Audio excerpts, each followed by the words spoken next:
How's it going, folks? David here again. We're back for another tune lesson, and this time we're looking at the infamous Blackberry Blossom. Check this out. 1, 2, 3, 4.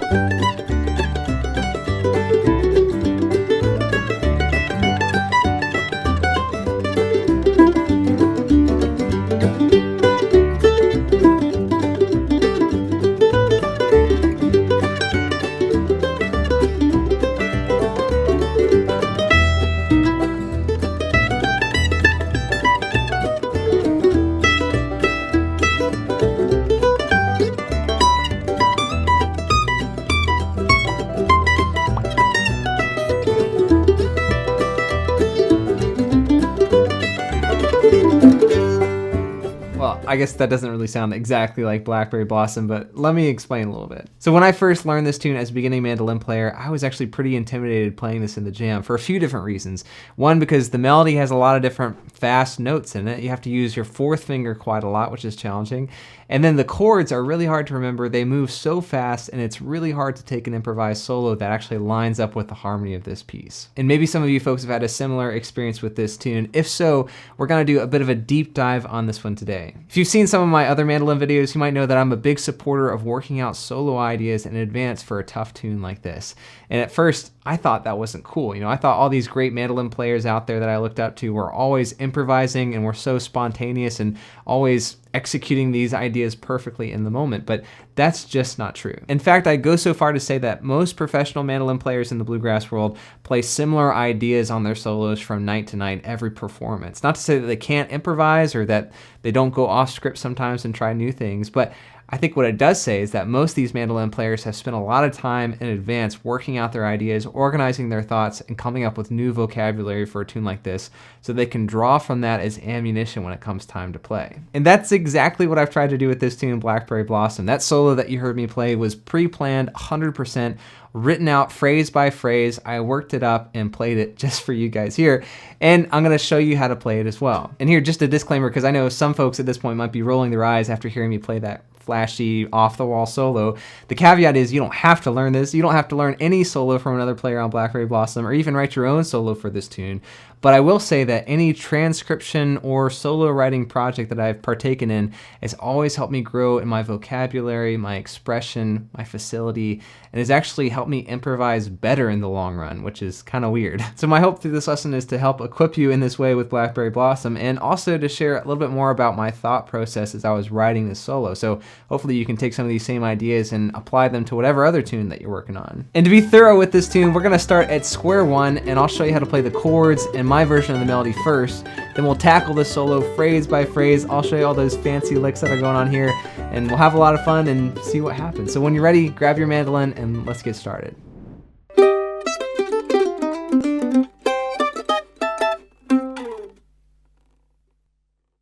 Let me pause here for a second. I assume if you've made it this far in the video, you probably already know this, but just to clarify, there's actually two different fiddle tunes out there with the name Blackberry Blossom, right?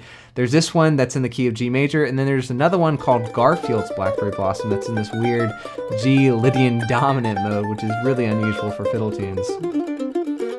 So keep an eye out for that in the jam, and especially if you're looking for recordings of this one. If you've never heard this one before, I definitely recommend checking out the Tony Rice Manzanita version for starters. But on to the chords now. Let's blaze through these really quickly. We're in the key of G here, so I assume you probably know these already, but just to be sure, here are those open chords that we have in this key. In this song, we'll be using these 6 open chord shapes.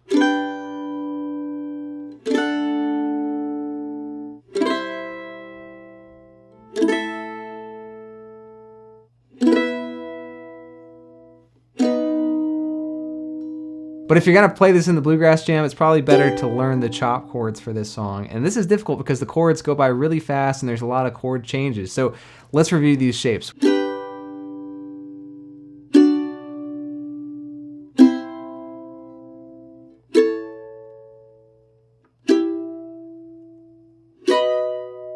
And while we're at it, let's check out this chord progression in the form for the song, right? So you see here we've got 2 sections, an A section and a B section. They're each 8 measures long with repeats.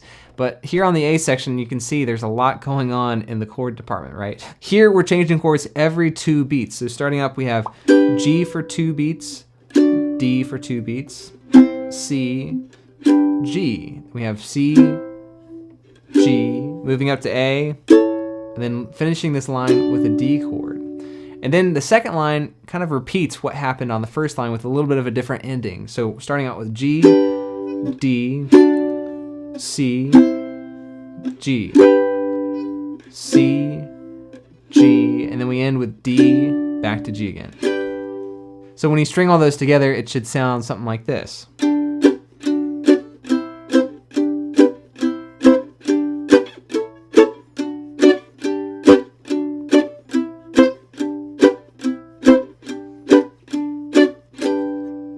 If you're new to this one, I'm sure you can see why this tune is already a bit intimidating, right? Well, that whole crazy A section repeats, but thankfully on the B section, the chords get a little bit easier, right? We have 3 measures of our E minor here at the beginning of the B, followed by 1 measure of B major. Then we have 2 more measures of E minor on the next line, followed by 2 beats of C, G, D, and back to G to finish it out. So try chopping through this progression a few times on your own, and when you're ready, let's come over and check out the melody next. 1, 2, 3, 4.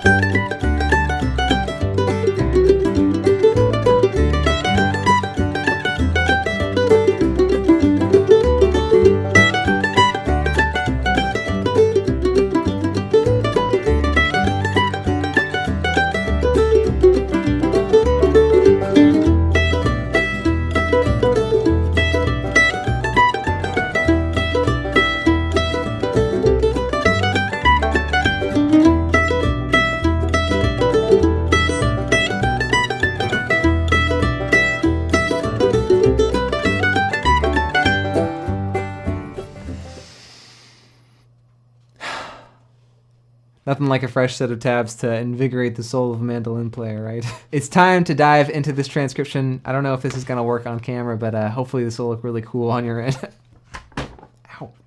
All right, so you probably already know this tune is in the key of G major. You probably already know your G major scale, so review that because all the melody notes in this tune fit within that framework. So with that in mind, let's just tackle this thing phrase by phrase, 2 measures at a time. Here's our first phrase.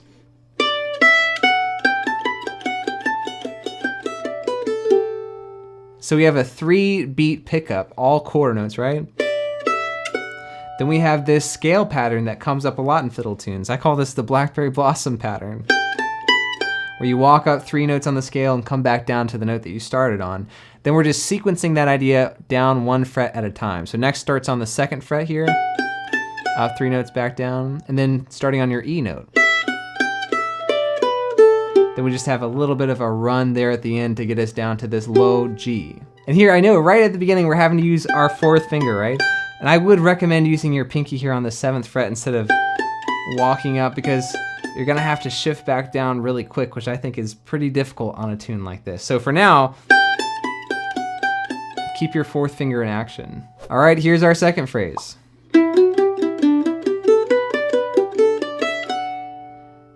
So here we start off with that melodic pattern again, right? 1, 2, 3, 1, starting on this E note.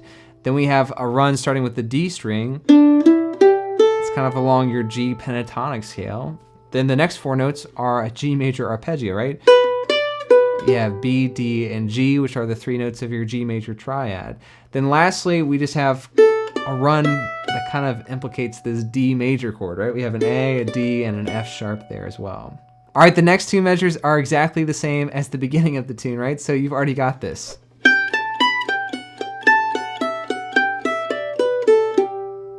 And then the final 2 measures are very similar to measures 3 and 4 of the A section, but they just end a little bit differently, right? Check this out.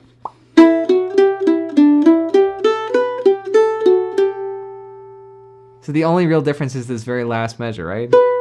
And that's such an archetype of turnarounds in the fiddle tune idiom, so I'm sure you've already encountered that a lot before. So you know the drill. Let's stitch all those phrases together and see if we can play through this A section once with the transcription and the backing tracks. 1, 2, 3, 4.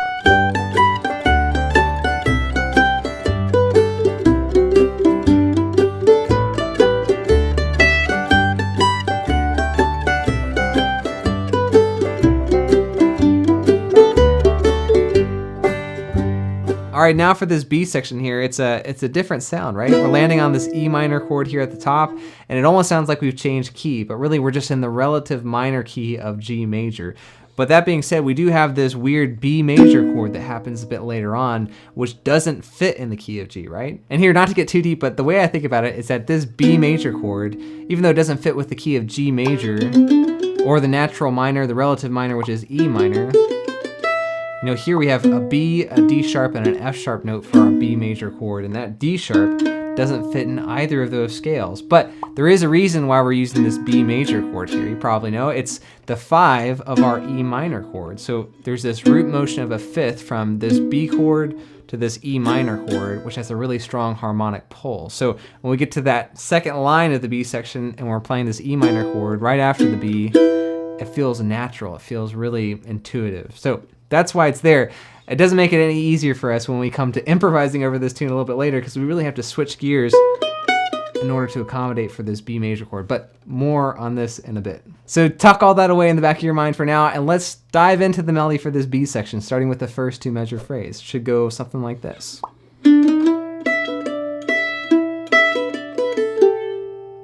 So you'll notice we have this little pickup, a chromatic walk up into the downbeat, where we're going from our open D string, index on this first fret here, and then shifting your index to the 2nd fret before playing the open E string next. And that's kind of the fun thing about the B section for me, is that there's these octave leaps from the E on your D string here on the 2nd fret to your open E string. That's kind of the hook for the B section, and it happens a lot. All right, phrase 2 of the B has some repetition, but quite a different ending. Check this out here.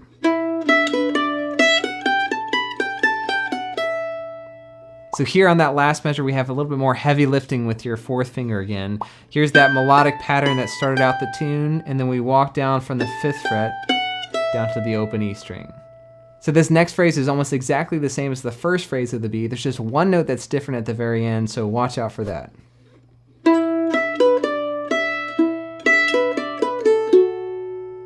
And that last note that's different here on the 4th fret leads us into the next phrase, starting off on the 5th fret of the D string. It sounds like this.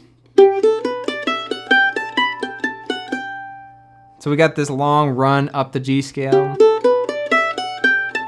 all the way up to the 7th fret again. And then here we're playing that trope of a fiddle tune ending just in a higher octave. So try that out. Well, that's the B section. Why don't you try this once through together with me?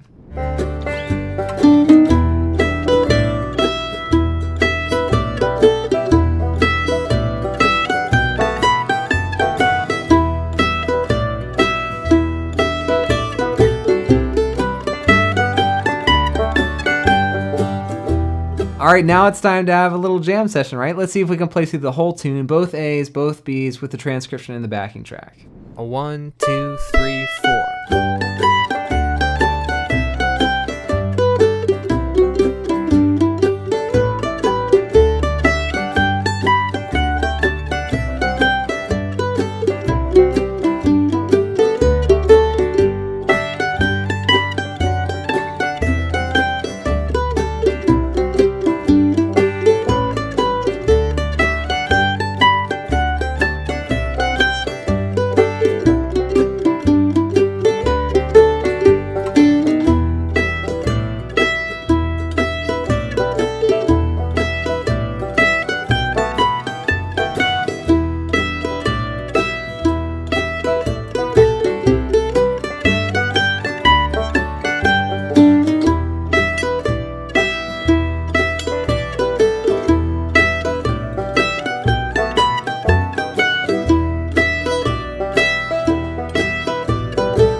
All right, well, on to the really intimidating part of this lesson, which is learning this solo together.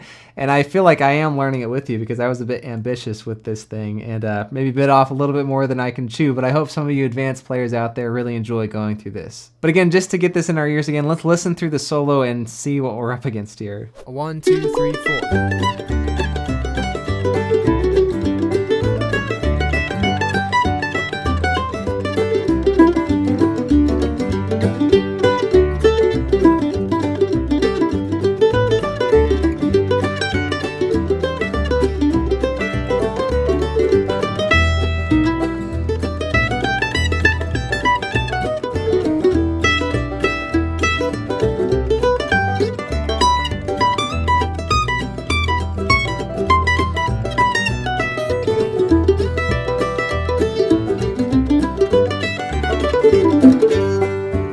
So in a similar fashion, let's just go through this whole 32 bar solo 2 measures at a time. Here's our first phrase.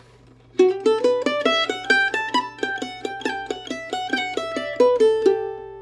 right, so hopefully you can see how we're referencing the melody here. We're just adding in some embellishments to make this sound a bit different. First up, we're doing a grace note slide from the 4th fret to the 5th fret on the D string. Grace note slides are just really fast, right? So try to get to that G as fast as possible. Then we have those added 8th notes in the pickup just to give a little bit more motion to the music. So here on the downbeat, we have a similar melodic pattern to the original, but instead of just landing on the 7th fret, we're doing this pull-off triplet technique, which is really hard to do on your pinky. It's something I'm still working on, but the idea is to pull off or to pull down with your 4th finger to re-articulate that note on the 5th fret so that you can use an upstroke on the 3rd fret here of the triplet. So it's pull off and then an upstroke. And then same idea happens next, but now we're using different fingering, starting on your 2nd fret. So now you're doing the pull off from your ring finger to your middle finger. And then lastly, we have the same idea starting with your open string, right? And then the same melody at the end. And honestly, this has probably been one of the most difficult phrases of the solo for me to actually execute, so I just recommend taking it really slow at the beginning. Also, I found myself trying to do the pull-offs a little bit too fast. There may not be anything wrong with that, but I kind of like the sound of the longer triplets,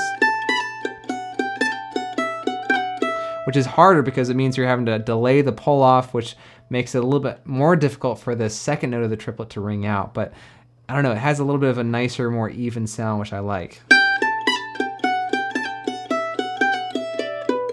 So try both ways and see what you think. And again, some people might be tempted to shift up here with their index finger on the 3rd fret, so they could do the first pull-off triplet with their ring finger and then shift back down. That could be another way around it too, but for me, I'm trying to work on my pinky a bit more, and I think I should be able to do this with my 4th finger if I really practice it, so that's what I'm working on here. All right, well, there's a lot there to unpack, but this is just the first phrase, right? Let's move on to phrase number 2, or else we'll be here all night. It should sound something like this.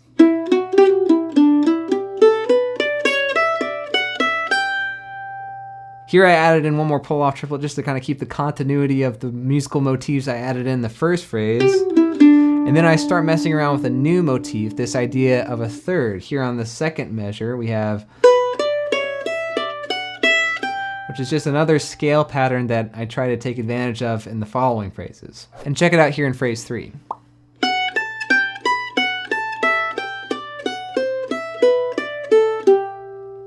You know, this phrase does sound a little bit kind of clinical on its own, but if you can hear it against the chord changes, what I like about it is that it kind of defers the resolution to the chord tones in unique ways.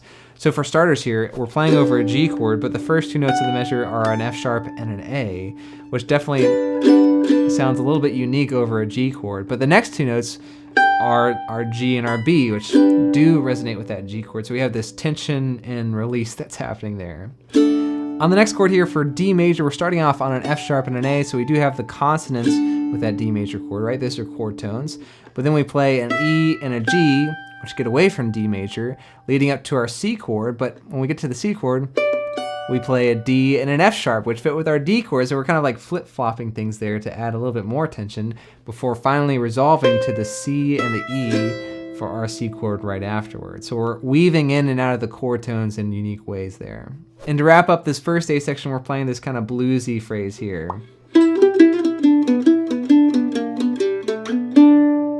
Here we're playing this hammer-on triplet to the F natural on the 3rd fret of the D string. And remember, for hammer-on triplets, it's kind of the inverse of the pull-off triplets that we played earlier. We're hammering on for the downstroke for the first 2 notes, and then on the 3rd note, we're doing an upstroke with the pick there. Here in the last measure of this phrase, we're also playing a B flat note, which is another blue note here in the key of G, and we're also doing an upstroke slide. So just remember when you're doing the slide to play an upstroke there. On to the next 2 measures here.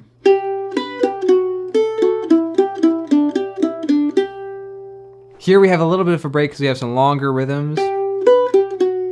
Also, we're getting back to the melody now in a lower octave, and we're also going to be messing around with the pentatonic scale lick here. And then for this next phrase, we're continuing on this G pentatonic idea. Check it out.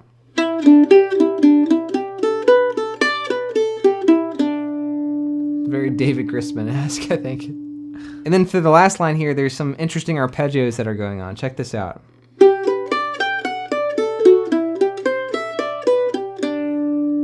Those are all just chord tones, right? We're walking up our G arpeggio, and then we're walking down our D arpeggio, starting on your F sharp, and then we're starting our C arpeggio on our E note. And then back down the G arpeggio starting on a D here.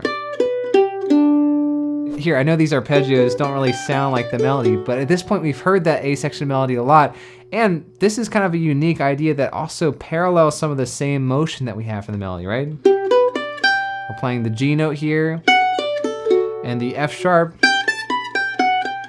which is a similar idea to what we had in the original. And then we keep going with that idea here on the last phrase of the A.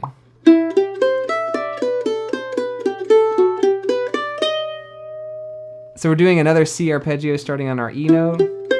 Then we play kind of a G arpeggio with a couple different notes there at the end.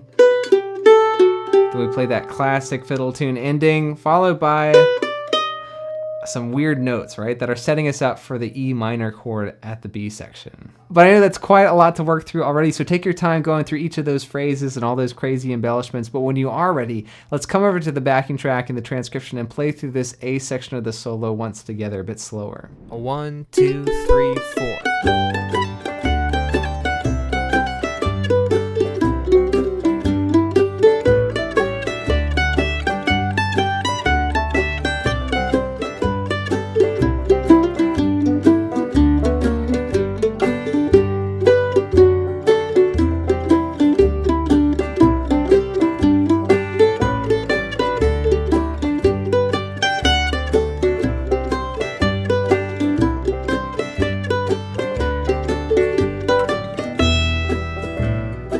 All right, hold on to your hats for the B section now. Let's check this out.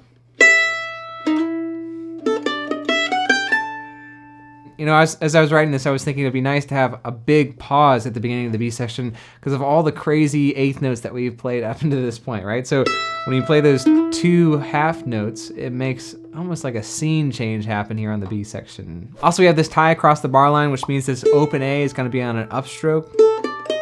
We have that chromatic line from the D natural to the D sharp. I like to use my ring finger and my pinky there, walking up to that A on the 5th fret of the E string. Here's the next phrase.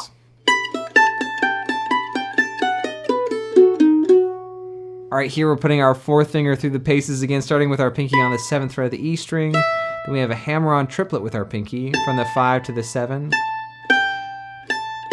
And then we're walking up to the 7th fret again there at the end of this measure. And the second measure of this phrase is where things get a little bit hairy as a solo writer / improviser, because now we're playing over a B chord in the key of G, which means that we're getting outside the key and we're playing that D sharp instead of a D natural. So to make it easy on myself, I ended up just kind of playing a B7 arpeggio.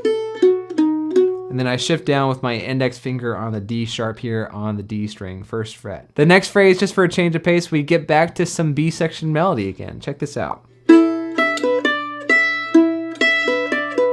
Note for note. And then this next phrase is a bit of a transitionary phrase. Check this out. So there's kind of 3 different chunks here that basically use the pentatonic scale. Let me break this down for you. The first one goes from G to G like this. The next one slides up to our B note on the 9th fret of the D string and goes from B to B. Then the last one goes from D to D. And then we have a slide at the very end that gets us to the beginning of the next measure. And then we're playing this arpeggiated idea for the next phrase. It's a bit of a cliche chromatic line that gets overused, but I like using it nonetheless. And the idea is that we're walking down chromatically while juxtaposing it against an E minor arpeggio, right? Every 4 notes, we have that chromatic line, and the other 3 notes are just the B, the G, and the E for your E minor arpeggio. In the next phrase, I wanted to develop this idea further, so I changed up the repetition of the notes and added in some chromaticism and different motion to get something like this.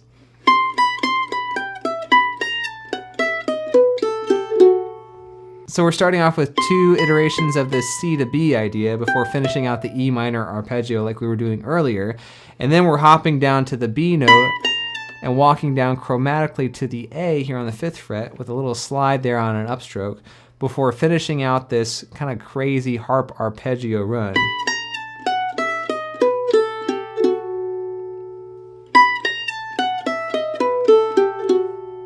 And then up next here, we're doing a bit more slipping and sliding around, so check this out here.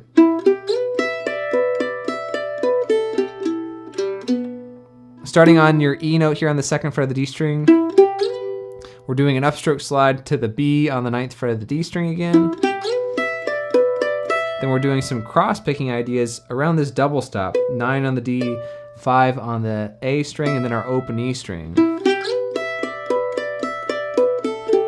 Then we're doing some more kind of cross-picking ideas. We have that harp arpeggio effect with our open A ringing out while we have our index finger on the 5th fret of the D string, landing on the 9th fret of our G string. And then lastly here, we have our open G and our B on the 4th fret to set us up for the following phrase. And here at the end, this is a bit of an ambitious phrase with a lot of triplets, so check this out here. Something like that. And for these triplets, we're not using any hammer-ons or pull-offs like we did before. These are all individually articulated notes with the pick using alternate pick strokes. And this is really challenging, not just because it's super fast, but also because if you keep your right hand alternating for all those notes, it's gonna feel a little bit backwards every other beat. Or in other words, for this passage right here, if we keep our right hand alternating, our first triplet's gonna be down, up, down, but our next triplet's gonna be up, down, up, which feels backwards to what we just did, right? The next one's gonna be down, up, down again, and then we'll have another up, down, up before resolving the whole phrase on the next measure with another downstroke. And what's helpful to keep in mind is when you're dealing with even pairs of triplets in 2s or 4s or greater even numbers, your pick strokes are gonna even out by the end to get back on track. And that's the whole B section for this solo, right? So when you're ready, let's take a shot at this B together.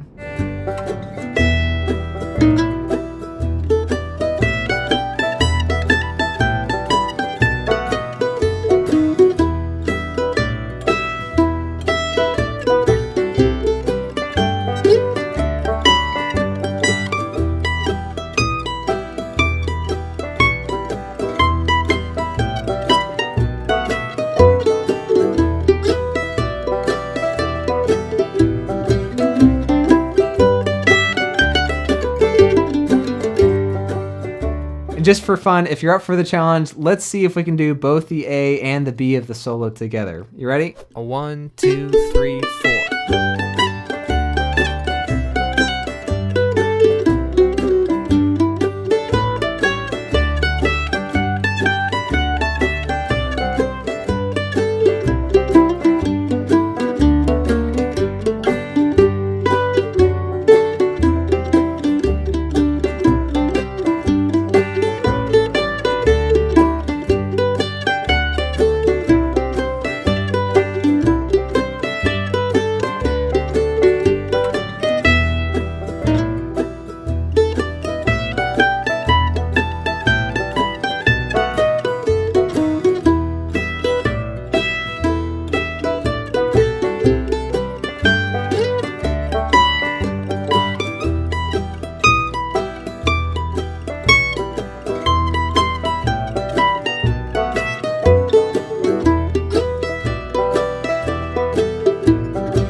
Well, that's quite a lot of material that we just worked through, and I hope that some of it was helpful, at least some of it was enjoyable to work through, and I hope that on the other side of this too, that you can see just the amount of options that we have on a tune like this. You don't have to play this solo note for note, but I hope that it inspires you to think of new ideas and to come up with your own solos or to improvise new things in the moment once you've had this really deep experience with a tune like Blackberry Blossom. And once you've learned this solo, your next assignment is to see if you can write your own solo for another tune of your choice. And let me know how your experience is. Drop a line in the comments below. Let me know what you thought about this solo or what your experience is with other tunes working out ideas in advance. And while you're at it, of course, all those likes and subscribes here on YouTube go a long way. And you can support the channel over on Patreon at the link in the description below. You'll be able to get the MP3 backing tracks and the PDF transcription for this video over there, as well as a bunch of other learning stuff. So thanks for checking it out. In the meantime, keep up the good work, and I'll see you in the next video.